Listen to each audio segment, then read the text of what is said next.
ಬ್ಯಾಸ್ಗಂತೂ ಶುರು ಐತ್ರಿ. ಮನ್ಯಾಗ ಕೂತ್ ಏನು ಮಾಡೋಣ್ರಿ, ಬರ್ರಿ ದಿನ ಒಂದೊಂದು ಹಪ್ಪಳ ಮಾಡೋಣ್ರಿ, ದಿನ ಒಂದೊಂದು ಥರ ಹಪ್ಪಳ ತಿನ್ನೋಣ್ರಿ.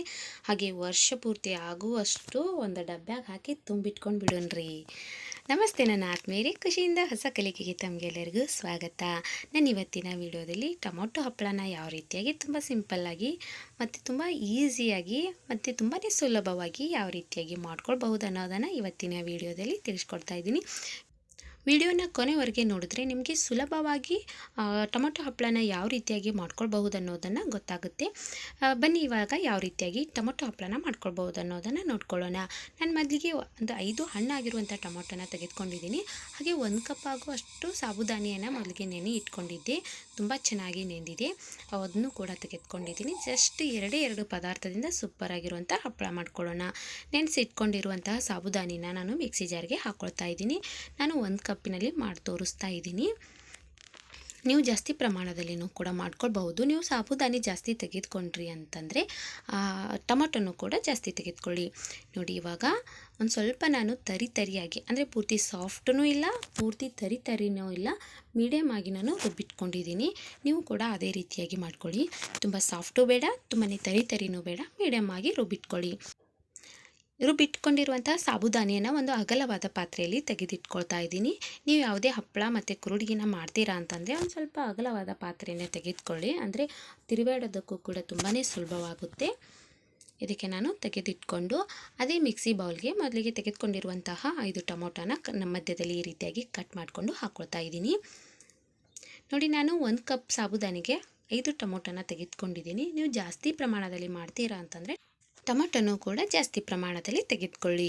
ನೋಡಿ, ಹಣ್ಣಾಗಿರುವಂತಹ ಟೊಮೊಟೊನ ತೆಗೆದುಕೊಳ್ಳಿ, ತುಂಬ ಚೆನ್ನಾಗಿ ಕಲರ್ಫುಲ್ಲಾಗಿ ಬರುತ್ತೆ. ನೋಡಿ, ಟೊಮೊಟೊನೂ ಕೂಡ ನಾನು ರುಬ್ಬಿಟ್ಕೊಂಡಿದ್ದೀನಿ. ಇದನ್ನು ನಾನು ಜರಡಿ ಮಾಡ್ಕೊಳ್ತಾ ಇಲ್ಲ, ಡೈರೆಕ್ಟಾಗಿ ಹಾಗೆ ಹಾಕ್ಕೊಳ್ತಾ ಇದ್ದೀನಿ. ನಿಮಗೆ ಬೇಕು ಅಂತಂದರೆ ನೀವು ಜರಡಿ ಮಾಡ್ಕೊಳ್ಬಹುದು, ಜರಡಿ ಮಾಡ್ಕೊಳ್ಳೋ ಅವಶ್ಯಕತೆ ಇಲ್ಲ. ನಾನು ಸ್ಮೂತಾಗಿ ರುಬ್ಕೊಂಡಿದ್ದೀನಿ. ಹಾಗೆ ಇವಾಗ ನಾನು ಮೊದಲಿಗೆ ರುಬ್ಬಿಟ್ಕೊಂಡಿರುವಂಥ ಸಾಬುದಾನಿಗೆ ಡೈರೆಕ್ಟಾಗಿ ಹಾಕ್ಕೊಳ್ತಾ ಇದ್ದೀನಿ. ನೋಡಿ, ಮಿಕ್ಸಿ ಜಾರಿಗೆ ಒಂದು ಸ್ವಲ್ಪ ನೀರನ್ನು ಹಾಕ್ಕೊಂಡು ಅದನ್ನು ಕೂಡ ಹಾಕ್ಕೊಳ್ತಾ ಇದ್ದೀನಿ. ನೋಡಿ, ನಾನು ಸಾಬುದಾನಿಯನ್ನು ರುಬ್ಕೊಳ್ಳುವಾಗ ಯಾವ ಕಪ್ಪಿನಿಂದ ಸಾಬುದಾನಿಯನ್ನು ತೆಗೆದುಕೊಂಡಿದ್ದೀನಲ್ವ, ಅದೇ ಕಪ್ಪಿನಿಂದ 1 ಕಪ್ಪಷ್ಟು ನೀರನ್ನು ಹಾಕ್ಕೊಂಡು ರುಬ್ಬಿಟ್ಕೊಂಡಿದ್ದೆ. ಇವಾಗ ಕಲಿಸ್ಕೊಂಡ ನಂತರ, ಅಂದರೆ ಟೊಮೊಟೊ ಮತ್ತು ಸಾಬುದಾನಿಯನ್ನು ಪೂರ್ತಿಯಾಗಿ ಕಲಿಸ್ಕೊಂಡ ನಂತರ ಯಾವ ಕಪ್ಪಿನಿಂದ ನೀರನ್ನು ತೆಗೆದುಕೊಂಡಿದ್ದೀನಲ್ವ, ಅದೇ ಕಪ್ಪಿನಿಂದ ಮತ್ತೆ 1 ಕಪ್ಪಷ್ಟು ನೀರನ್ನು ಹಾಕ್ಕೊಂಡು ಕುದಿಲಿಕ್ಕೆ ಇಟ್ಕೊಂಡಿದ್ದೀನಿ. ನೋಡಿ, ನಾನು ಟೊಮೊಟೊ ರುಬ್ಕೊಳ್ಳುವಾಗ ನೀರನ್ನು ಹಾಕಿರಲಿಲ್ಲ, ಹಾಗೆ ರುಬ್ಕೊಂಡಿದ್ದೀನಿ. ಇವಾಗ ರುಚಿಗೆ ತಕ್ಕಷ್ಟು ಉಪ್ಪನ್ನು ಹಾಕ್ಕೊಂಡು ಕುದಿಸ್ಕೊಳ್ಳೋಕ್ಕೆ ಇಟ್ಕೊಂಡ್ಬಿಡೋಣ. ಇದಕ್ಕೆ ನಾನು ಹಪ್ಪಳದ ಖಾರ ಮತ್ತು ಜೀರಿಗೆ ಏನೂ ಕೂಡ ಯೂಸ್ ಮಾಡ್ತಾ ಇಲ್ಲ, ತುಂಬಾ ಸಿಂಪಲ್ಲಾಗಿ ಮಾಡ್ಕೊಳ್ತಾ ಇದ್ದೀನಿ. ಇದು ಕುದಿಯೋದಕ್ಕೂ ಕೂಡ ಜಾಸ್ತಿ ಟೈಮ್ ಏನೂ ಬೇಕಾಗೋದಿಲ್ಲ, ಜಸ್ಟ್ ಒಂದು 15 ನಿಮಿಷ ಆದರೆ ಸಾಕು, ತುಂಬ ಚೆನ್ನಾಗಿ ಕುದ್ದು ರೆಡಿಯಾಗಿಬಿಟ್ಟಿರುತ್ತೆ.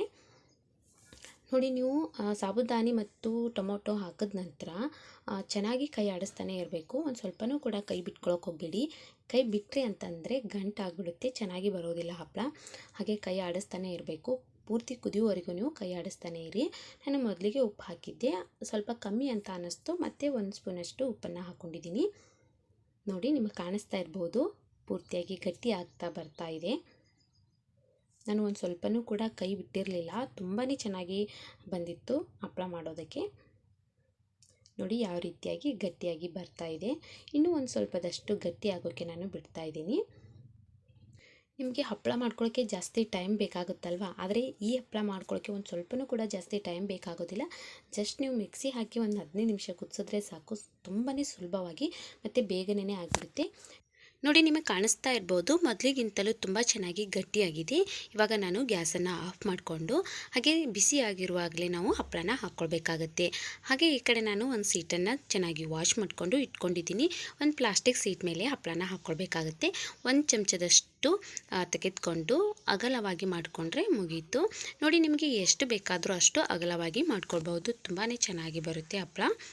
ನೋಡಿ, 1 ಸ್ಪೂನನ್ನು ತೆಗೆದುಕೊಂಡು ಈ ರೀತಿಯಾಗಿ ಹಾಕ್ಕೊಂಡು ಸ್ಪೂನಿನಿಂದನೇ ಒಂದು ಸ್ವಲ್ಪ ಅಗಲವಾಗಿ ಮಾಡಿಕೊಂಡ್ರೆ ಮುಗೀತು, ಬೇಗನೆ ಆಗಿಬಿಡುತ್ತೆ.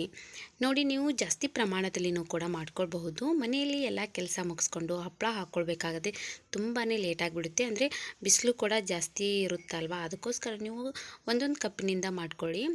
ಪ್ರತಿದಿನ ಒಂದು ಕಪ್ನಿಂದ ಮಾಡಿಕೊಂಡ್ರೆ ಮತ್ತು ಜಾಸ್ತಿ ಹಪ್ಪಳನೂ ಕೂಡ ನೀವು ಸರ್ವ್ ಮಾಡ್ಕೊಂಡು ಇಟ್ಕೊಳ್ಬಹುದು. ಅಂದರೆ ಒಮ್ಮೆಗೆ ಮಾಡ್ತೀರಾ ಅಂತಂದರೆ ಬೋರ್ ಆಗಿಬಿಡುತ್ತೆ ಮತ್ತು ಬಿಸಿಲೂ ಕೂಡ ಜಾಸ್ತಿ ಇರುತ್ತೆ, ಒಟ್ಟಿಗೆ ಹಾಕೊಳ್ಳೋದಕ್ಕೆ ತುಂಬ ಕಷ್ಟ ಆಗಿಬಿಡುತ್ತೆ. ಇಬ್ಬರಿದ್ದರೆ ಪರವಾಗಿಲ್ಲ, ಬೇಗ ಬೇಗ ಹಾಕ್ಕೊಂಡು ಬಿಡ್ತೀವಿ. ಒಬ್ಬರೇ ಇದ್ದರೆ ಅಂತಂದರೆ ಲೇಟ್ ಆಗಿಬಿಡುತ್ತಲ್ವ, ಅದಕ್ಕೋಸ್ಕರ ನಮ್ಮ ಟೈಮನ್ನು ನೋಡ್ಕೊಂಡು ನಾವು ಹಾಕ್ಕೊಳ್ಬೇಕಾಗುತ್ತಲ್ವ, ಅದಕ್ಕೆ ಒಂದು ಕಪ್ನಿಂದ ಮಾಡ್ಕೊಳ್ಳಿ, ಬೇಗನೆ ಆಗಿಬಿಡುತ್ತೆ. ಒಂದು ಸ್ವಲ್ಪನೂ ಕೂಡ ಬೋರ್ ಆಗೋದಿಲ್ಲ, ತಕ್ಷಣಕ್ಕೆ ಬೇಗ ಬೇಗ ಆಗಿಬಿಡುತ್ತೆ ಈ ಹಪ್ಪಳ. ನೋಡಿ, ತುಂಬಾ ಈಸಿಯಾಗಿ ನೀವು ಹಪ್ಪಳನ ಬಿಟ್ಕೊಳ್ಬೋದು, ಎಷ್ಟು ಬೇಕಾದರೂ ಅಗಲ ಮಾಡ್ಕೊಳ್ಬೋದು, ತುಂಬಾ ಚೆನ್ನಾಗಿ ಬರುತ್ತೆ ಹಪ್ಪಳ. ಮತ್ತು ಒಣಗಿದ ನಂತರನೂ ಕೂಡ ಸ್ವಲ್ಪನೂ ತೆಗೆಯೋದಕ್ಕೆ ಕಷ್ಟ ಆಗೋದಿಲ್ಲ, ಈಸಿಯಾಗಿ ಬಂದುಬಿಡುತ್ತೆ. ನೋಡಿ, ನೀವು ಎಲ್ಲ ರೀತಿಯ ಹಪ್ಪಳನ ಮಾಡ್ಕೊಂಡಿರ್ತೀರ, ಅದರ ಸಾಬುದಾನಿ ಜೊತೆಗೆ ಟೊಮೊಟೊವನ್ನು ಬೆರೆಸ್ಕೊಂಡು ಮಾಡಿಕೊಂಡ್ರೆ ತಿನ್ನೋದಕ್ಕೆ ತುಂಬಾ ಚೆನ್ನಾಗಿರುತ್ತೆ. ಕರೆದ ನಂತರ ಅಂದರೂ ಒಂಥರ ಟೇಸ್ಟು ಮೊದಲಿಗಿಂತ ಹಪ್ಪಳದಕ್ಕಿಂತನೂ ಟೇಸ್ಟು ಡಿಫ್ರೆಂಟಾಗಿರುತ್ತೆ, ತುಂಬಾ ಚೆನ್ನಾಗಿ ಬಂದಿರುತ್ತೆ ಈ ಹಪ್ಪಳ. ಖಂಡಿತವಾಗ್ಲೂ ನೀವು ಟ್ರೈ ಮಾಡಲೇಬೇಕು, ಅಷ್ಟು ಸೂಪರಾಗಿ ಮತ್ತು ತುಂಬಾ ಈಸಿಯಾಗಿ ಬಂದಿರುತ್ತೆ. ನೋಡಿ, ನಾನು ಪೂರ್ತಿಯಾಗಿ ಹಾಕ್ಕೊಳ್ತಾ ಇದ್ದೀನಿ. ಒಂದು ನೆನಪಿಟ್ಕೊಳ್ಳಿ, ಬಿಸಿಯಾಗಿರುವಾಗಲೇ ನೀವು ಹಪ್ಪಳನ ಹಾಕ್ಕೊಳ್ಳಿ. ತಣ್ಣಗಾದ ನಂತರ ಮತ್ತೆ ಗಟ್ಟಿ ಹಾಕ್ಕೊಳ್ತಾ ಹೋಗುತ್ತೆ, ಆವಾಗ ಹಾಕ್ಕೊಳ್ಳೋದಕ್ಕೆ ಅಷ್ಟು ಚೆನ್ನಾಗಿ ಬರೋದಿಲ್ಲ. ಬಿಸಿಯಾಗಿರುವಾಗಲೇ ಬೇಗ ಹಾಕ್ಕೊಂಡ್ಬಿಟ್ರೆ ಮುಗೀತು. ನೋಡಿದ್ರಲ್ವ, ನಾನು ಪೂರ್ತಿಯಾಗಿ ಹಪ್ಪಳನ ಹಾಕ್ಕೊಂಡಿದ್ದಾಯಿತು. ಜಸ್ಟ್ 1 ಕಪ್ಪಿನಿಂದ 100ರಷ್ಟು ಹಪ್ಪಳನ ಆಗಿಬಿಟ್ಟಿತ್ತು. ನೋಡಿ, ನಾವು ಸ್ವಲ್ಪ ಪ್ರಮಾಣದಲ್ಲಿ ಮಾಡ್ಕೊಂಡಿದ್ರೆ ಬೇಜಾರು ಆಗೋದಿಲ್ಲ ಮತ್ತು ಬೇಗನೆ ಆಗಿಬಿಡುತ್ತೆ. ಒಮ್ಮೆಗೆ ಮಾಡ್ಕೊಳ್ಳೋಕ್ಕಿಂತ ಪ್ರತಿದಿನ ಒಂದು ಸ್ವಲ್ಪ ಮಾಡ್ಕೊಂಡಿದ್ರು ಕೂಡ ಬೇಜಾರು ಆಗದೇ ನಾವು ಮಾಡ್ಕೊಳ್ಬಹುದು. ನೋಡಿ, ಒಣಗಿದ ನಂತರ ಅಂದರೆ ಒಂದಿನ ನಾನು ಒಣಗಿಸ್ಕೊಳ್ಳೋಕ್ಕೆ ಇಟ್ಕೊಂಡಿದ್ದೆ, ಒಣಗಿದ ನಂತರ ಎಷ್ಟು ಚೆನ್ನಾಗಿ ತಾನೇ ಒಂದೊಂದು ಹಪ್ಪಳನ ಬಿಟ್ಕೊಂಡಿತ್ತು. ನೋಡಿ, ಕಾಣಿಸ್ತಾ ಇರ್ಬೋದು ನಾನು ಯಾವ ರೀತಿಯಾಗಿ ತೆಗಿತಾ ಇದ್ದೀನಿ ಅಂತ. ಒಂದು ಸ್ವಲ್ಪನೂ ಕೂಡ ಹಪ್ಪಳ ಮುರಿಯೋದಿಲ್ಲ, ಈಸಿಯಾಗಿ ಬಿಟ್ಕೊಂಡು ಬಿಡುತ್ತೆ ತಾನೇ. ನಾವು ತೆಗಿಬೇಕು ಅನ್ನೋದು ಕಷ್ಟನೂ ಕೂಡ ಇರೋದಿಲ್ಲ, ಅಷ್ಟೊಂದು ಸುಲಭವಾಗಿ ಬಂದುಬಿಡುತ್ತೆ. ನೋಡಿ, ಕಲರು ಕೂಡ ಎಷ್ಟು ಚೆನ್ನಾಗಿ ಬಂದಿದೆ. ನೋಡಿ, ಕೆಲವೊಂದು ಸಲ ಫುಡ್ ಕಲರನ್ನು ಸೇರಿಸ್ತೀರಾ, ಫುಡ್ ಕಲರ್ ಸೇರಿಸ್ಕೊಳ್ಳೋಕ್ಕೆ ಹೋಗಬೇಡಿ. ಈ ರೀತಿಯಾಗಿ ಮನೆಯಲ್ಲಿರುವಂತಹ ಸಾಮಗ್ರಿಗಳನ್ನು ಉಪಯೋಗಿಸ್ಕೊಂಡು ಕಲರ್ಫುಲ್ಲಾಗಿ ಹಪ್ಪಳ ಸಂಡಿಗೆ ಮಾಡ್ಕೊಳ್ಳಿ. ನನ್ನ ವಿಡಿಯೋದಲ್ಲಿ ಇನ್ನೂ ಹಲವಾರು ವಿಡಿಯೋಗಳನ್ನು ನಾನು ನಿಮ್ಮ ಜೊತೆಗೆ ಶೇರ್ ಮಾಡ್ತಾಯಿದ್ದೀನಿ. ಬೇಸಿಗೆಯಲ್ಲಿ ಯಾವ ಸೀಸನ್ ಅಂದರೆ ಹಪ್ಪಳ ಮತ್ತು ಸಂಡಿಗೆ ಸೀಸನ್ ಅಂತ ಹೇಳಿದ್ರೆ ತಪ್ಪಾಗಲಾರದು. ಪ್ರತಿದಿನ ಒಂದೊಂದು ವೆರೈಟಿ ಆಗಿರುವಂತಹ ಹಪ್ಪಳ ಸಂಡಿಗೆನ ನಾನು ಈ ವಿಡಿಯೋದಲ್ಲಿ ಬಿಡೋಕ್ಕೆ ಟ್ರೈ ಮಾಡ್ತೀನಿ. ನೀವು ಖಂಡಿತವಾಗ್ಲೂ ವಿಡಿಯೋನ ಕೊನೆ ತನಕ ನೋಡಿ, ನಮ್ಮಂಥ ಸಣ್ಣ ಯೂಟ್ಯೂಬರ್ಸ್ಗಳಿಗೂ ನೀವು ಸಪೋರ್ಟ್ ಮಾಡಿ. ಹಾಗೆ ಯಾರೆಲ್ಲ ನನ್ನ ಚಾನಲ್ಗೆ ಸಬ್ಸ್ಕ್ರೈಬ್ ಇನ್ನೂ ಆಗಿಲ್ಲ ಅಂದರೆ ಬೇಗನೆ ಹೋಗಿ ಸಬ್ಸ್ಕ್ರೈಬ್ ಮಾಡಿ. ನೋಡಿ, ಎಷ್ಟು ಚೆನ್ನಾಗಿ ಕಾಣಿಸ್ತಾ ಇದೆ ಅಲ್ವಾ ಹಪ್ಪಳ. ಇವಾಗ ಕರೆದ ನಂತರ ಯಾವ ರೀತಿಯಾಗಿ ಬರುತ್ತೆ ಅನ್ನೋದನ್ನು ನೋಡ್ಕೊಳ್ಳೋಣ ಬನ್ನಿ. ನಾನು ಮೊದಲಿಗೆ ಎಣ್ಣೆಯನ್ನು ಕಾಯಲ್ಲಿ ಇಟ್ಕೊಂಡಿದ್ದೆ, ಎಣ್ಣೆ ಕಾದ ನಂತರ ಒಂದೊಂದಾಗಿ ಹಪ್ಪಳನ ಹಾಕ್ಕೊಂಡು ಕರಿತಾ ಇದ್ದೀನಿ.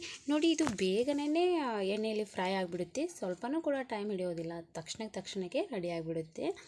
ಮತ್ತು ತಿನ್ನುವಾಗ ಟೇಸ್ಟ್ ಮಾತ್ರ ಒಂಥರ ಡಿಫ್ರೆಂಟ್ ಆಗಿತ್ತು. ನಾನು ಫಸ್ಟ್ ಟೈಮ್ ಈ ಹಪ್ಪಳನ ಟ್ರೈ ಮಾಡಿದ್ದೆ, ಆದರೂ ಸೂಪರಾಗಿ ಬಂದಿತ್ತೆ ಮತ್ತು ನಾಲಿಗೆಗೆ ಒಂಥರ ಡಿಫ್ರೆಂಟ್ ಆಗಿರುವಂತಹ ಟೇಸ್ಟು ಕೊಡ್ತಾಯಿತ್ತು.